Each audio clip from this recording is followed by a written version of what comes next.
समय की आग में संत बनो, अपनी आदतों से जीतो, नफरत को हार दो। कभी ऐसा हुआ है कि रात के सन्नाटे में, जब दुनिया सो रही होती है, आप अकेले जाग रहे होते हैं? आपके दिमाग में एक तूफान चल रहा होता है, नफरत की आग, गुस्से की लपटें और वो सवाल जो आपको चैन से सोने न दें। उसने मेरे साथ ऐसा क्यों किया? मैंने क्या गलत किया? क्यों मेरे साथ ही ऐसा होता है? हम सबकी ज़िंदगी में ऐसे लोग आते हैं, हेटर्स, दुश्मन या वो कॉम्पिटिटर्स जो हमें नीचे खींचना चाहते हैं। लेकिन सवाल ये नहीं कि वो ऐसा क्यों करते हैं। सवाल ये है कि हम उनके इस जहर को अपने मन में जगह क्यों देते हैं। क्यों हम उनकी बातों को इतना गंभीरता से लेते हैं कि हमारी नींद, हमारा सुकून, हमारी खुशी सब छिन जाती है। आज हम बात करेंगे एक ऐसी ताकत की जो आपको न सिर्फ इन नकारात्मकता के तूफानों से बचाएगी, बल्कि आपको इतना मजबूत बनाएगी कि आप हर समय, हर हाल में संत की तरह शांत रह सकें। ये स्क्रिप्ट आपके लिए है, उनके लिए जो अपनी आदतों को बदलकर अपने दुश्मनों को नहीं, बल्कि अपनी कमजोरियों को हराना चाहते हैं। क्या आपने कभी सोचा है कि आपकी जिंदगी का सबसे बड़ा ड्राइवर क्या है? आपकी डिग्री, आपकी नौकरी? नहीं, ये हैं आपकी आदतें। हर सुबह जब आप उठते हैं, आपके छोटे छोटे फैसले, चाय के साथ फ़ोन स्क्रॉल करना या 10 मिनट किताब पढ़ना, ये तय करते हैं कि आपका दिन कैसा होगा। और आपके दिन मिलकर तय करते हैं कि आपकी ज़िंदगी कैसी होगी। आपकी आदतें आपका भविष्य लिखती हैं, लेकिन यही आदतें वो हथियार भी हैं जो आपके हेटर्स, आपके दुश्मनों और आपके कॉम्पिटिटर्स को चुप करा सकती हैं। कैसे? चलिए एक कहानी सुनते हैं। प्रिया एक मेहनती लड़की थी। ऑफिस में उसकी मेहनत सब देखते थे, लेकिन एक सहकर्मी, रोहन, हर मौके पर उसकी बुराई करता। मीटिंग में उसकी आइडियाज़ को चुराता, बॉस के सामने उसकी गलतियां उजागर करता। प्रिया रात रात भर रोती, सोचती कि वो क्या करे। फिर एक दिन उसने फैसला किया, वो रोहन से नहीं लड़ेगी, बल्कि अपनी आदतों को बदलेगी। प्रिया ने हर सुबह 10 मिनट मेडिटेशन शुरू किया। उसने सोशल मीडिया पर हेटर्स की पोस्ट्स देखना बंद किया। उसने हर दिन एक नया स्किल सीखने की आदत डाली। धीरे धीरे उसकी मेहनत रंग लाई। बॉस ने उसकी तारीफ की, क्लाइंट्स ने उसका काम सराहा। और रोहन, वो अब भी बुराई करता, लेकिन प्रिया के आत्मविश्वास के सामने उसकी बातें अब बेअसर थीं। प्रिया ने समझ लिया था कि असली जीत बाहर के दुश्मनों से नहीं, अपने अंदर की कमजोरियों से होती है। आपकी आदतें, आपका सुकून, आपकी मेहनत, आपका धैर्य, ये वो हथियार हैं जो आपके हेटर्स को चुप कर देते हैं, बिना एक शब्द बोले। तो आज से एक छोटी सी आदत शुरू करें। हर सुबह 5 मिनट खुद से बात करें। पूछें, मैं आज क्या बेहतर कर सकता हूँ? और हर रात अपने दिन की एक अच्छी बात लिखें।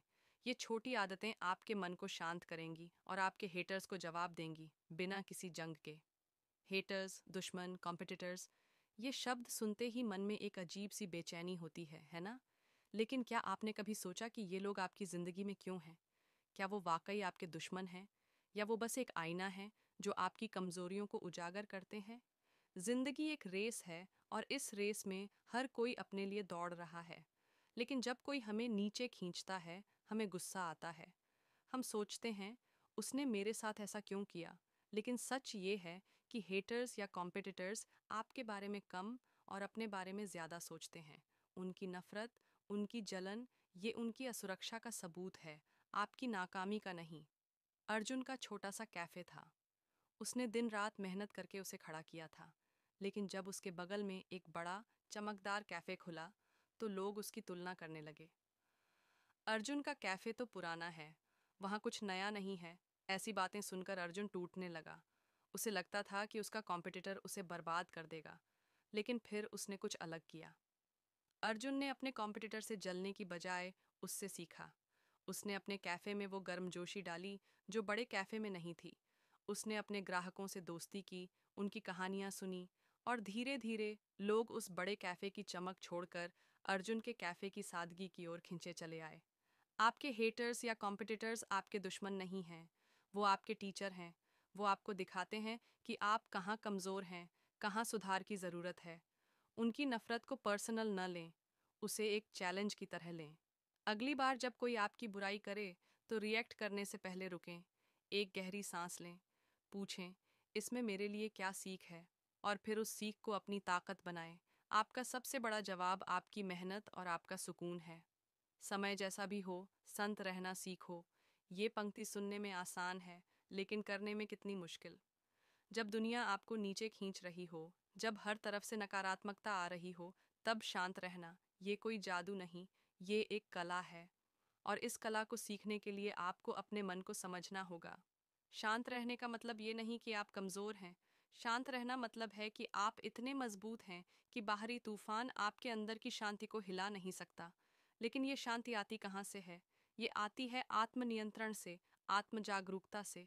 विक्रम एक सॉफ्टवेयर इंजीनियर था। उसका बॉस हर छोटी बात पर उसे डांटता। तुमसे कुछ नहीं होगा, तुम्हारी गलती की वजह से प्रोजेक्ट फेल हुआ। ऐसी बातें विक्रम के मन में जहर घोलती थीं। वो गुस्से में जवाब देना चाहता था, लेकिन उसने एक अलग रास्ता चुना। शांति आपकी सबसे बड़ी ताकत है। ये वो ढाल है जो आपको हर तीर से बचाती है। लेकिन इस ढाल को बनाने के लिए आपको अपने मन को ट्रेन करना होगा। हर दिन 5 मिनट शांत बैठें, अपनी सांसों पर ध्यान दें। जब गुस्सा आए तो 10 तक गिनें। ये छोटी छोटी